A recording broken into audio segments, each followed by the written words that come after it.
couldn't move his body, he could only move his eyes, and even though he had never experienced sleep paralysis before, he instinctively understood this is probably that. He noticed the room was completely silent. There was no more crickets, no more hum of the light outside, no more traffic, just total silence. And then he started flashing his eyes around the room because he couldn't move his head or his body, and he started taking stock of the room. The bed he was in was positioned as far away from the door as he could in the back right corner.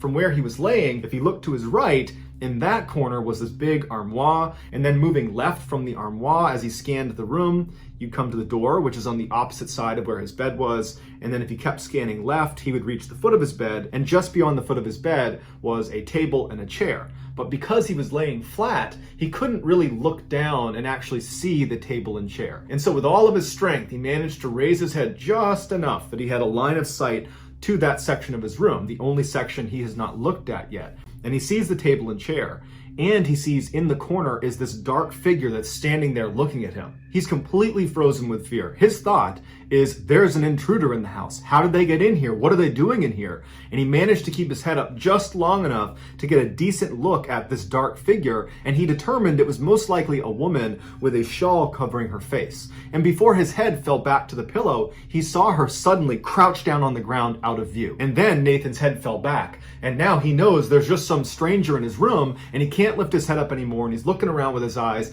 He sees the armoire, he sees the door, he can't see that table and chair, and then he hears the sound of someone slithering along the ground out of view, and he can hear her breathing as she's getting closer and closer to the edge of the bed. And he's laying there terrified. He's so scared he can't even make a sound, and he's telling himself this has to be a dream. Wake up, wake up, wake up. And he's laying there, and this woman, she stands up and she leans out over his bed, and she looks at him, and her face is pale and her eyes are sunk way back in her head. And then she begins to slowly crawl on top of him, and Nathan's sitting here looking at this woman. He wants to close his eyes, but he can't. And he just feels his chest being pressed down. He can hear the sounds of the springs compressing all around him as this woman positions herself on his chest.